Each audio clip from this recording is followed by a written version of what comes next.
서로 인사하겠습니다. 은혜 받으세요. 따라합니다. 나는 시대 살리는 전도자다. 믿습니까? 우리 12월은 매우 바쁘고 또 소중합니다. 연말을 결산해야 되고 내년의 계획을 또 수립해서 잘 달려가야 되겠습니다. 특별히 이 영적인 일, 하나님 앞에 이 시대 살린 중요한 이 사역은 자칫 이렇게 좀 등한히 해버리면요, 한 해가 그냥 가버리거든요. 그래서 여러분 한 분도 그냥 왔다가 교회가 떠나가지 않도록, 원래 이제 교회는 세 가지 요소가 있어야 되거든요. 하나는 예배고, 또 하나는 이 봉사고, 그래서 이 은혜 받은 것을 뭔가 내가 함께 현장화할 수 있는 신자를 대상으로 섬기든지 아니면 불신자를 향해서 전도를 하든지, 이게 이제 서로 맞아가야 됩니다. 안 그러면 시큰 먹고 운동을 안 하면 요새 이상한 병이 들잖아요. 영적으로 우리가 그렇게 되지 말고, 그래서 여러분 봉사 지원서에 내년도에 할 부분을 쭉 이렇게 좀 잘 지원도 하시고, 교회는 전체가 이렇게 가도록 여러 가지 행정적인 일들을 또 진행을 하는데 같이 갈 수 있도록 그렇게 해 주시기 바랍니다. 일생을 다 산 후에 우리 남는 게 있어야 안 되겠습니까? 일생을 거의 이렇게 마무리하면서 가슴 뿌듯한 부분이 있는가 하면요, 정말 가슴이 쓰린 부분이 있다고요. 우리 1년을 살아도 그렇거든요. 그걸 우리가 평소에 내가 더 늦기 전에, 또 일생 다 하기 전에 평소에 그걸 잡자, 그런 자세가 또 필요하죠. 하나님의 형상을 가진 인간은 그냥 살고 지나가는 게 아닙니다. 뒤에 결산이 있고 책임이 있고 심판과 상급이 또 있거든요. 그래서 갈라디아 6장 7절에 보면 사람이 무엇을 심든지 그대로 거두리라. 육체를 위하여 심는 자는 썩어질 것을 거두고 성령을 위하여 심는 자는 영생을 거두리라고 했습니다. 그러나 아직은 우리에게 기회가 있다는 게 참 감사하고요. 저는 연말을 이렇게 맞이하면서 하나님, 아직 내가 살아있네요. 내년도에 더 잘할게요. 그런 이렇게 조금 이 하나님 앞에 서면서도 이 성령이 이렇게 또 마음에 감동을 주시고 힘을 주시구나 하는 걸 느낄 때가 있더라고요. 여러분, 특별히 우리는 서러운 인생으로 인생을 다 보내버리지 말고요, 사람 살리는 일, 본론 인생, 그게 현장 살리고 제자 되는 길, 제자 세워가는 길, 그게 사실은 본론 인생 아닙니까? 바울은 한 생에 다 이렇게 마무리해가면서 너희가 나의 면류관이다, 그리고 하나님 앞에 서서 주실 상급이다, 이런 흐뭇한 심정을 많이 볼 수 있죠. 나의 달려갈 길을 달리고 믿음의 길을 마친 후에 의의 심판장이 내게 면류관을 주실 것이다. 디모데후서 4장에는 그렇게 말씀했고요. 시편 90편에는 우리가 세월이 너무 살같이 빠르게 지나간다. 하나님이여 내게 지혜를 주사 우리 날 계수함을 알게 하시고 남은 날을 하나님 앞에 바로 살 수 있도록 지혜를 주옵소서. 모세가 그런 기도를 했던 것을 말씀해 주고 있죠. 어제 그 핵심 산업선교회는 20주년 산업선교 그 기념 예배가 되었습니다.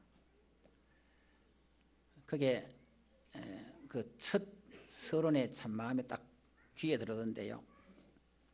나는 약하고 안 되는데 성경은 나를 하나님의 자녀, 전도자라 말씀하고 있다. 저는 거기다 조금 더 살을 붙여가지고요. 나는 부족하고 초라한데 하나님은 나를 시대살인 주역으로 세우셨다. 나는 힘이 없고 자주 넘어지는데 성경은 내게 두려워하지 마라, 염려하지 마라, 내가 너와 함께 한다고 말씀했죠. 더 나아가서 우리가 그렇잖아요. 희망 없다 그러다가도 주님 앞에 서면 찬란한 희망이 있다. 내가 염려 속에 있다가도 주님 앞에 나가면 염려가 싹 없어지고 하나님의 은혜가 내게 다가오죠. 심지어는요, 나를 저 사람이 너무 내게 행하는 거 보니까 내가 저 사람 너무 미운데 조금 이렇게 하나님 앞 말씀 묵상하니까 아니다. 내가 그를 위해서 기도하고 사랑할 마음을 달라고 하는데 마음이 싹 바뀌어지기도 하죠. 우리 이런 걸 보면은 내가 나를 믿고 살 게 아니다. 하나님 믿고 내가 살아야 된다. 자신 보고 살 게 아니다. 주님 말씀 안에 서야 된다. 여러분, 우리가 우리 안에서 나를 보면요 정말 초라하거든요. 성경이 더더욱이나 그렇게 얘기합니다. 오늘 새벽에도 잠깐 말씀을 상고했습니다마는 로마서 1장에 보면은요 하나님을 알되 하나님을 영화롭게도 아니하고 만물 속에 하나님의 능력과 신성이 분명히 보여 알게 되는데도 그 하나님을 찬양하지 않고 섬기도 아니하고 오히려 그 마음이 어두워지고 우둔해져서 하나님의 영광을 금수와 버러지 형상의 우상으로 바꾸어 우상 섬기고 있고, 그러니까 마음이 다 상실되어서 온갖 회방, 비방, 수근수근하고 남을 미워하고 살인하고 이런 이 부패한 심령으로 바뀌잖아요. 거기다가 로마서 3장에 보면요 10절 이하에 하나님께서 보신 적 선한 자가 하나도 없다. 의인은 없나니 하나도 없다. 다 치우치고 저희의 목구멍은 열린 무덤이고 저희의 길은 피 흐르는 데 빠르고 저희의 발은 피 흐르는 데 빠르고 저희의 길은 사망의 길과 파멸의 길을 걸어가고 있다. 로마서 7장에도 바울이 내가 원하는 바 선은 행하지 않고 오히려 원치 않은 악으로 나를 자꾸 사로잡아가는 또한 나의 존재가 있음을 본다. 오라나는 공간 사람의 이 사망의 모습 누가 나를 건져내겠느냐. 이게 자기 안에서 보여지는 부분이잖아요. 근데 로마서 8장에 보면요 그리스도 예수 안에 딱 들어갔더니 생명의 성령의 법이 죄와 사함에서 다 해방했다. 그리스도 안에 있는 자에게는 결코 정죄함도 없다. 육신의 생각 속에 서니까 사망인데 영에 서니까 생명과 평안이다. 육신의 생각은 하나님과 원수가 되나니 하나님을 기쁘시게 할 수도 없고, 그러면 우리가 어떻게 됩니까? 자꾸 내 생각, 환경 속에 찌들리는 생각, 힘든 생각 속에 있을 게 아니고 바로 생각을 딱 옮겨가는 겁니다. 그리스도 안으로, 복음 안으로. 모든 문제 끝냈다고 말씀하신 죄송합니다. 그 안으로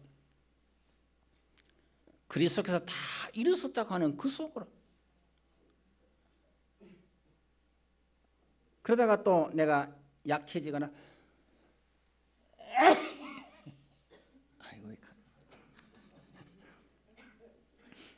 그러다가 또 주님 안으로.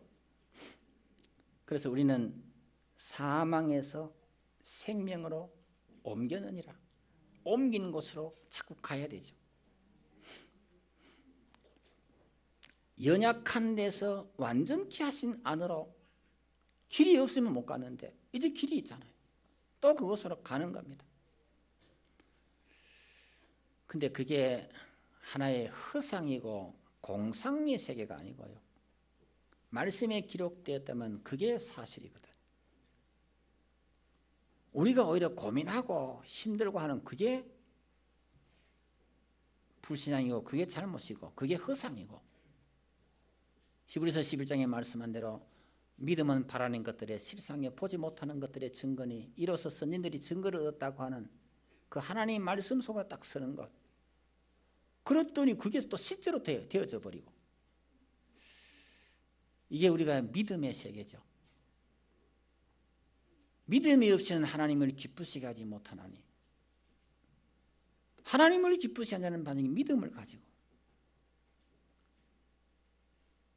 그래서 내 중심에서 그리스도 중심으로 옮겨가는 것.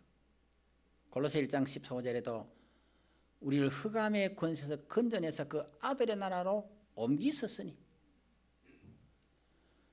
우리는 땅에 힘들게 사는데 에베소 2장 6절에는 그리스도와 함께 일으키사 하늘에 앉히셨으니, 그쪽으로 자꾸 말씀 따라 옮겨갈 수 있어야 됩니다. 아멘이 별로 안 나오시는데 중요한 얘기인데요. 왜? 말씀은 생각의 양식입니다. 생명의 떡입니다. 천의 어두운 생각 속에 빠졌는데 이렇게 말씀으로 갈 수 있는 길이 있단 말이죠. 얼마나 감사합니까? 우리에게 허다한 증인들이 구름같이 둘러싸여서 증거하고 있다. 히브리서 12장에 믿음의 경주를 다해라. 우리 앞서가신 예수를 바라보자. 그를 깊이 생각하라. 잠시 잠깐 오는 괴로움도 있고 고난도 있을 수 있으나 하나님은 오히려 그걸 통해서 더 전음다리로 곧게 하여 바른 길을 걷게 하도록 하신다. 로마서 이후에 계속 쭉 보면은 우리가 연약하여 할 수 없는 것을 하나님은 하시는데 곧 그 아들을 보내사 육신의 일을 다 이루도록, 우리가 할 수 없는 일을 다 이루도록 그를 먼저 보내사 모든 걸 진행하셨고, 성령을 우리 안에 주셔서 빌바를 알지 못한 우리에게 빌바를 알게 하시고, 하나님의 소원을 따라 우리를 살피시니까 우리 안에서 간구하게 하셔서 하나님의 형상으로 우리를 만들어 가시고 모든 것을 합력하여 선을 이루어 가게 하시고, 이제 우리가 율법 아래 있는 게 아니고 자기 안에 있는 게 아니라 그리스도 예수 안에서 모든 걸 다 이루신 안으로. 무엇이 우리를 두렵게 하겠느냐? 누가 우리를 송사하겠느냐? 곤고 위험 칼 어떤 적신 죽음이라도 우리를 그리스도의 사랑에서 끊을 수 없다.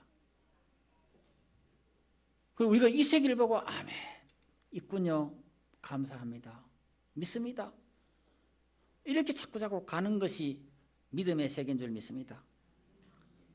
저는 아침에 그런 기도를 했습니다. 주님, 오늘만 해도 우리 성도들이 다 말씀 속에 이렇게 쫙 이쪽으로 빛과 영광이 넘치는 그곳으로, 소망과 하나님의 영광이 있는 그곳으로 가게 해 주십시오. 제가 이 말씀 심부름하겠습니다. 되게 하시는 이는 성령님이시니 성령께서 역사하십시오. 그런 기도를 쭉 했습니다. 그러면서 시편 27편을 봅니다. 이 시편 27편의 배경을 보면 대내외적으로 적들이 공격하는 속에 극한 갈등과 위기 속에 살면서 때로는 비탄, 너무 힘드는 속에 그러면서 기도하고 신앙 고백하면서 쓰는 그런 내용입니다. 극한 갈등, 전쟁, 위기, 어려움 속에서 절대 초월자 되시는 주님을 믿고 구원에 대한 신앙의 확신을 말씀하고 있습니다. 그러면서 자신의 어려움을 호소하고 간구합니다. 그래서 이 시편 27편을 혹은 하나님 믿는 절대신앙의 모습이다. 두려움 없는 삶의 모습이다. 그렇게 칭하기도 합니다. 그래서 먼저 절대적 신앙 1절에 보면 여호와는 나의 빛이요 나의 구원이시니 내가 누구를 두려워하리요 여호와는 내 생명의 능력이시니 내가 누구를 무서워하리요. 여기에 빛이라는 말의 반대는 어둠이잖아요. 내 인생 혹은 우리가 사는 세상 어둠으로 가득한데 그 속에 오염된 인간들의 죄악이 너무 넘치는데 그러면서 모순의 세계, 위험과 핍박과 위기가 오는 그 속에 여호와는 나의 빛이다. 여호와는 나의 구원이다. 이 속에 딱 서잖아요. 그리스도는 나의 구원자시다. 내 인생의 능력이시다. 이 믿음 가지고 여기에 대적이 진을 치고 전쟁이 일어나는 때도 나는 괜찮다. 확실하게 말씀 속에 딱 선 모습이죠. 그리고 여기서 오히려 안연히 선다고요. 만약에 이 믿음 없었다면 얼마나 힘들겠어요.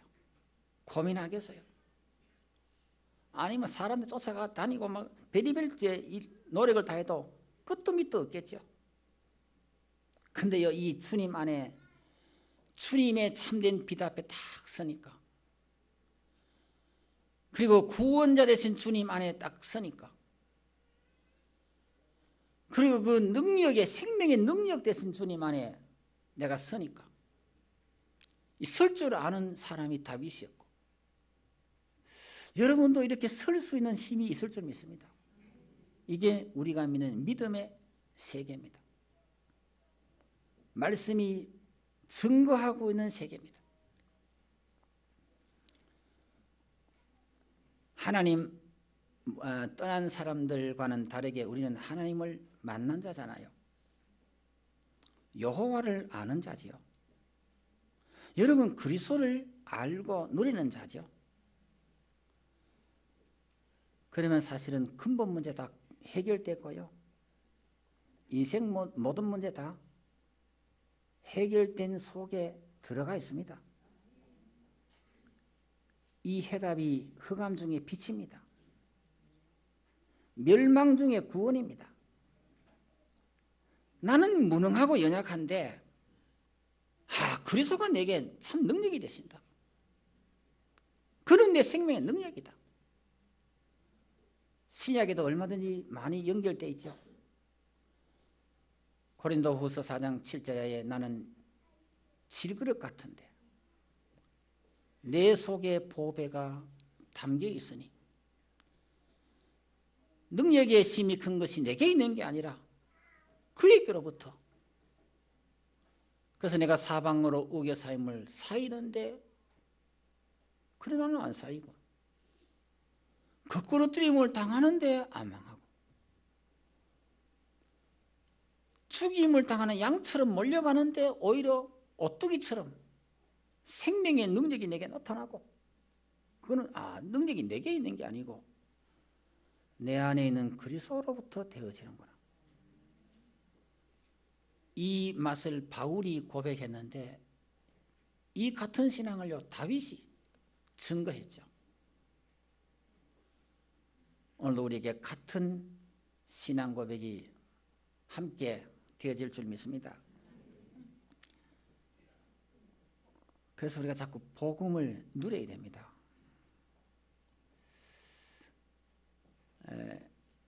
저는 언제부터 좀 맛을 봤냐 그러니까요, 제가 죽을 병이 들고 너무 암담하고 종일 생각하고 염려하는 것이 너무 머리가 아프고요.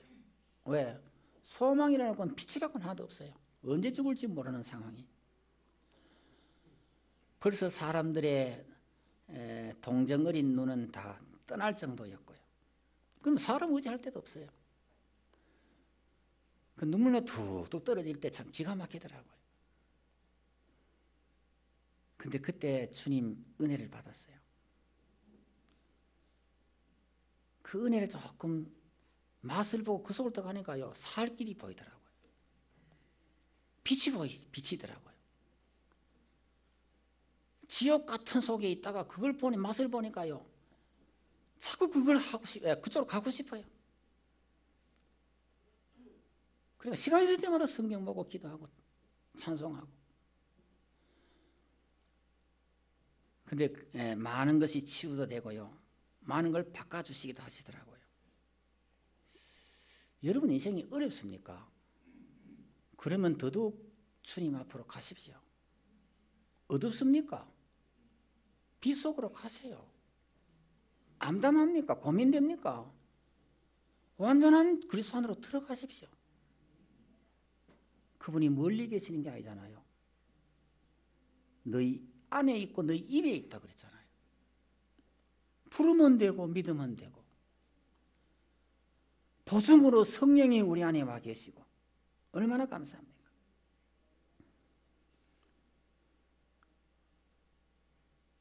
우리를 주님을 받은 자를 가리켜서 우리를 빛을 받은 자라 그러죠. 빛의 자녀라고도 하지요. 에베소 5장 8절 이하에 너희가 전에는 어두움이더니 이제는 주 안에서 빛이라. 빛의 자녀들처럼 행하라. 빛의 열매는 모든 착함과 의로움과 진실함에 있느니라. 주를 기쁘시게 할 것이 무엇인가 생각하여 보라. 이제는 너희가 어두움의 일에 참여하지 말고, 그들은 은밀한 가운데 부끄러움 속에 빠져 있는데 그걸 오히려 책망하라.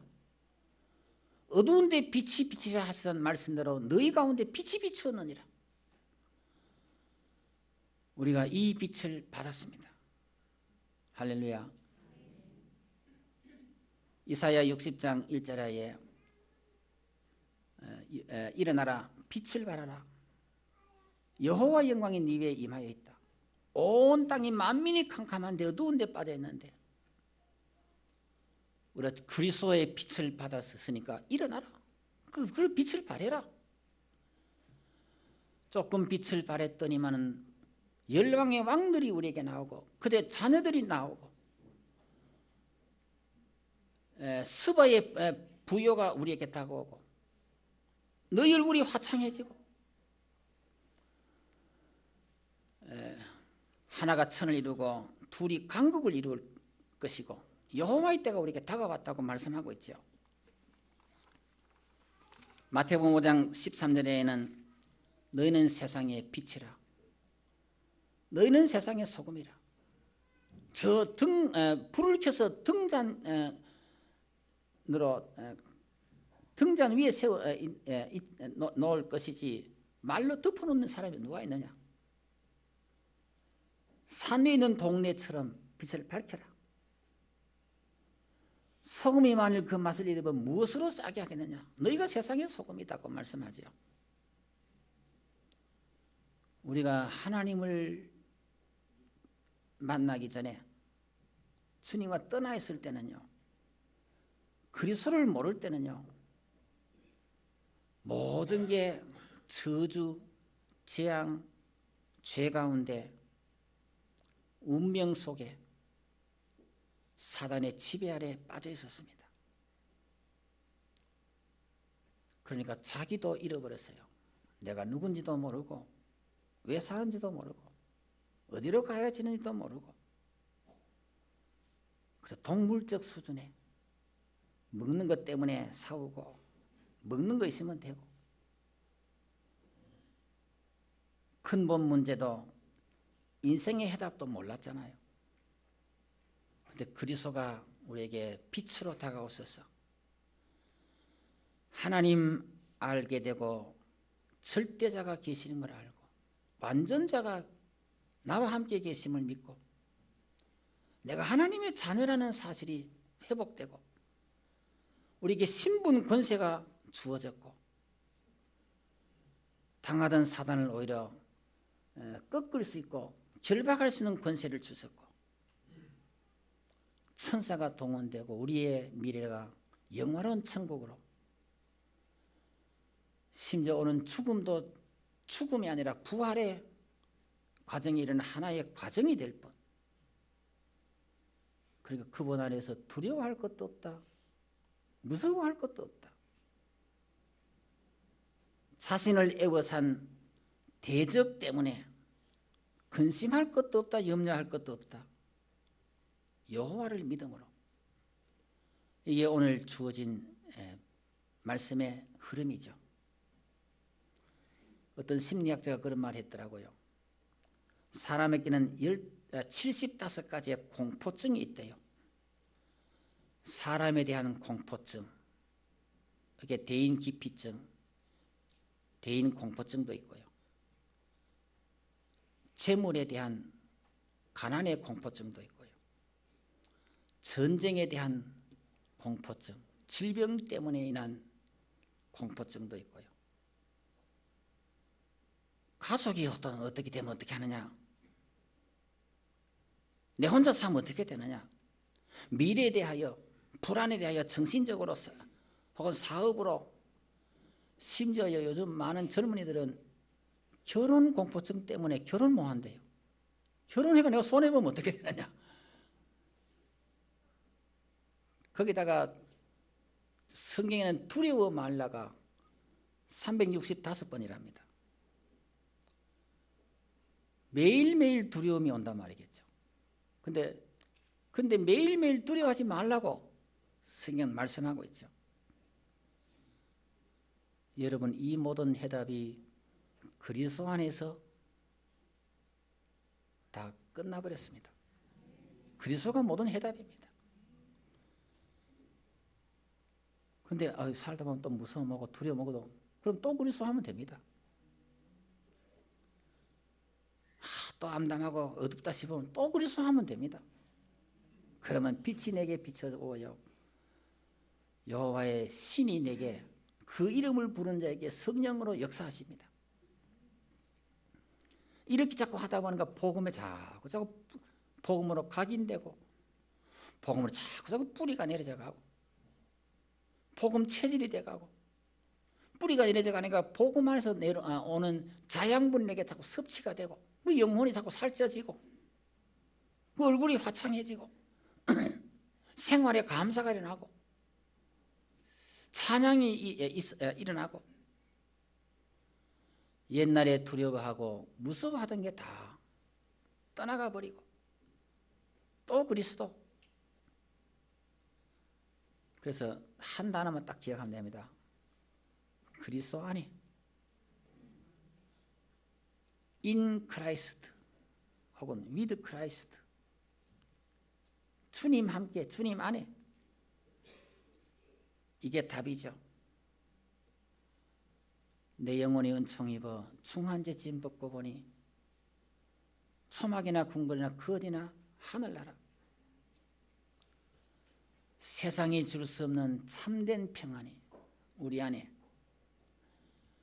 이게 믿음에 들어가서 맛을 본 자들의 노래죠. 2절 이하에 보면요, 악인들이 내 살을 먹으려고 내게로 왔으나 나의 대적들, 나의 원수들인 그들이 실족하여 넘어져도다. 왔는데 그게 닥쳤는데 1절의 신앙 고백 속에서 다 해결되어 버렸단 말이에요. 악인들이 무너져 버렸어요. 하나님이 친히 내 인생 속에 개입하셔서 해결해 주셨어요. 그러니까 군대가 나를 대적하여 진칠지라도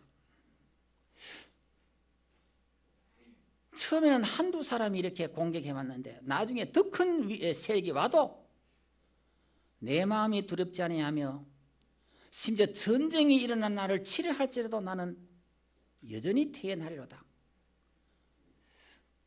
물론 그럴 것 같아요. 실제 전쟁이 나면 당황하고 비겁할 것 같아요. 근데 이제 믿음 속에 고백을 하죠. 내가 이런 일 속인데 이런 일이 닥쳐와도 하나님 지켜주실 것이다. 근데 막상 전쟁이 났다 갑시다. 뭐가 남겠어요? 여러분이 그 기도하고 고백한 거 딱 하나님이 기억하시고 그 역사하시기 시작한다고요. 그러니까 고백은 사전에 해놓는 게 더 나아요. 가상하면서도 여러분이 사전에 딱 그래도 나는 이러한 일이 일어나도 나는 하나님 앞에 이렇게 자꾸 세워가야 돼요. 현재 과거를 해결하고 현재를 복음 안에 미래까지도 이 복음 안에 믿음 안에 이게 우리의 신앙의 여정인 줄 믿습니다.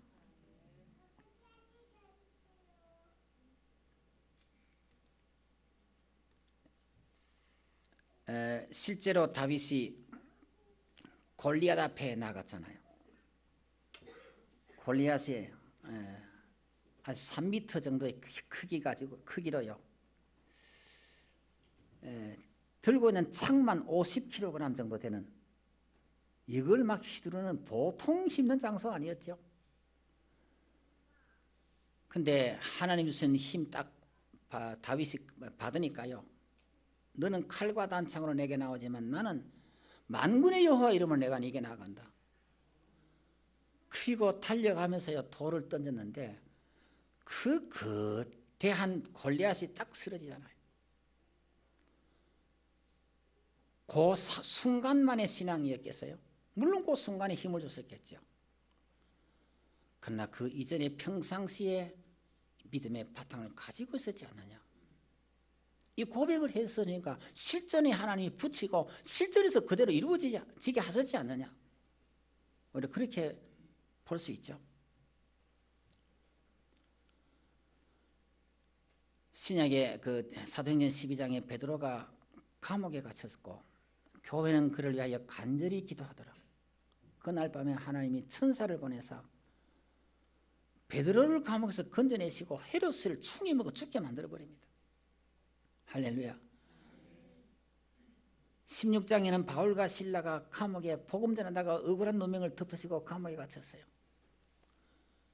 근데 그 밤에 상처가 있고 아픈 곳이 있겠지만요, 하나님을 찬미합니다. 하나님께 기도합니다. 옥토가 움직이더니만은 주의 천사가 와서 쇠고랑을 다 벗겨버리고요, 문 다 열리게 만들어버리고. 하나님 살아계시거든요. 근데 이 살아계심이 믿는 자에게, 그래서 믿음의 역사를 일으킨다. 안 믿으면 안 되잖아요. 안 믿으면 일어나도 모르고 또 일어나지도 않고 오히려 불신앙은 사단이 역사하잖아요. 히스기야가 아수르 군대 18만 5천 명이 모든 이스라엘 나라 성읍을 이미 다 점령하고 마지막으로 예루살렘을 포위했습니다. 랍사게가 막 외칩니다. 백성들을 향해서 너희가 히스기야의 말 듣지 마라. 그가 뭐 하나님 좀 의지한다고 한데 여호와를 의지한다고 하는데 여호와도 믿지 마라. 우리 군대를 이긴 아직 다른 신이 없었다. 심지어 하나님까지 회방하면서 막 이야기하잖아요. 히스기야가 그날 밤에 사네립이 보낸 편지를 들고 성전에 올라가서 여호와여 보시옵소서, 들으시옵소서. 바로 그 밤에 하나님이 천사를 보내서 18만 5천 명을요, 자고 나니까 싹 다 처치해버렸어요. 주님은 이렇게 믿는 자에게 멋지게 역사하시는 주님이십니다. 그래서 우리가 말씀을 붙잡았다는 것은요, 말씀이 사실이기 때문에 사실 그대로 말씀대로 되어지죠. 말씀대로 천지가 만들어졌다고요. 지금도 말씀을 이루어가고 계신다고요. 그래서 그 말씀이 내 속에 들어온다는 게 너무 중요하고, 그 말씀을 내가 잡고 있다는 게 너무 중요하죠. 내 환경, 내 자신은 연약해도 자꾸 내가 말씀으로 옮겨갈 수 있고,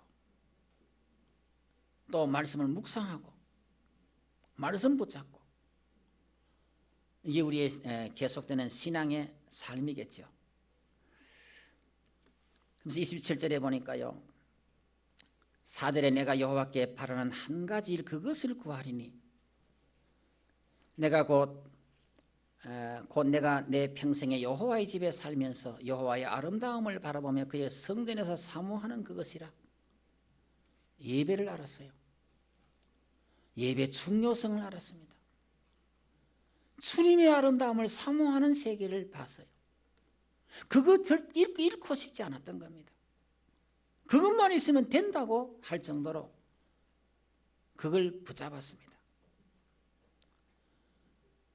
여러분, 예배 축복이 큽니다. 그리고 말씀이 내 속에 역사 담겨지는 자체가 큰 은혜죠. 하나님의 말씀은 내 영혼의 깊은 수요에 응답하시고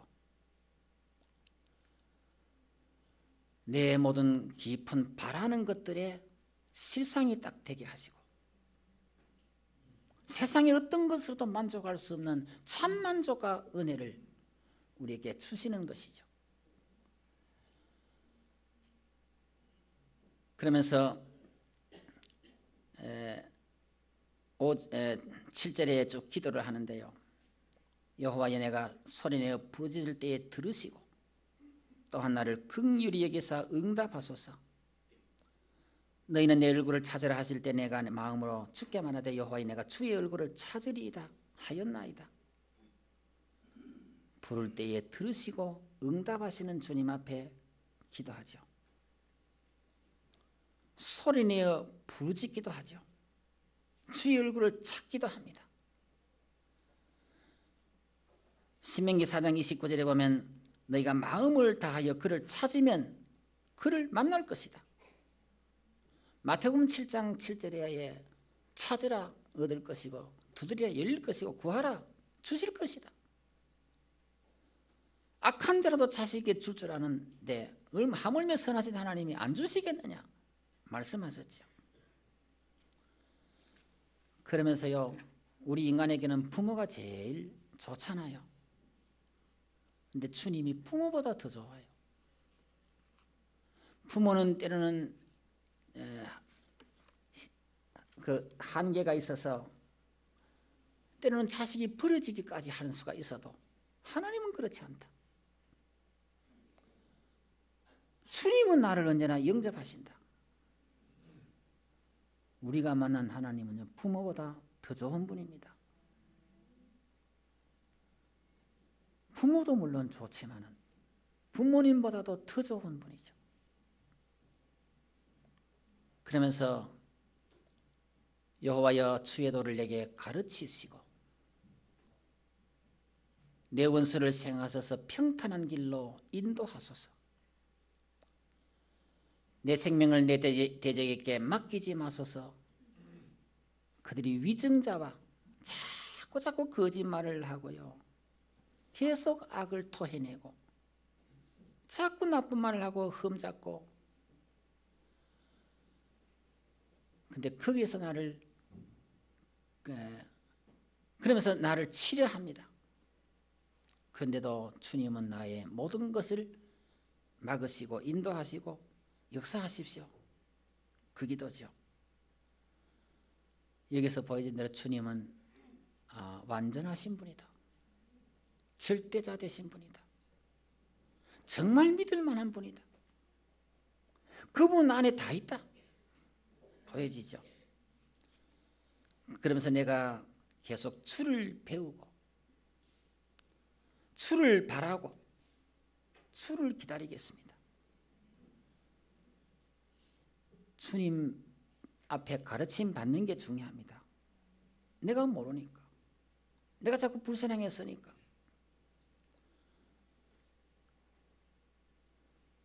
그리고 가장 중요한 내 생명을 대적에게, 위증자에게 맡겨두지 마시고 주님이 나를 지켜주십시오. 내가 주를 기다리겠습니다.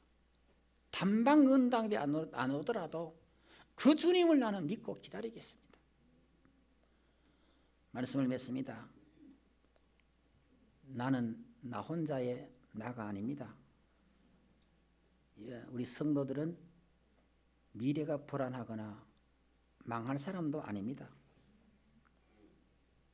나 자신은 하잘 것 없고 나 자신은 너무 연약해도 내 안에 주님이 나와 함께 하시고 나는 주님과 연합한 자입니다. 이걸 성경은 결혼한 자다 혹은 하나된 자다 그렇게 말씀하고 있죠. 이게 우리가 믿음과 신뢰 부분입니다. 그래서 우리의 늘 관심은 나 혼자 있기 싫어요. 주와 더 가까이, 주께로 더 가까이. 그게 우리의 늘 바라는 거고요. 그리고 그 이름, 주의 이름, 여호와 이름, 그리스도 그 이름, 그 이름 믿고 나간데 그분이 그 이름대로 모든 문제를 해결하시고 아버지처럼 되셔서 아버지가 되셔서 자녀들을 다 이끌어 가시고 주가 되셔서 주인이 되셔서 내 삶을 다 살아주시고 이게 아마 다윗의 고백이었고 다윗의 노래였고 찬양이었었겠죠. 같은 여러분의 고백이 되고 찬양이 되시고 주님이 내 인생 속에 내 인생을 주신다. 나는 그 안에 있다. 그는 나의 빛이고 나의 구원이시고 내 생명의 능력이니 어떤 일이 일어나도 나는 두려워하거나 혹은 무서워하지 않을 것이다. 그 주님 붙잡고 나는 기도하며 주님과 함께 인생을 살 것이다. 승리한 여러분 되시기를 주의 이름으로 축원합니다. 주님, 우리에게 이 주님 계시니 감사합니다. 다윗이 만난 주님을 나도 만나고 나도 믿고 내 생활 속에 늘 체험하고 노래할 수 있도록 힘을 주옵소서. 예수 그리스도의 이름으로 기도합니다. 아멘. 찬송가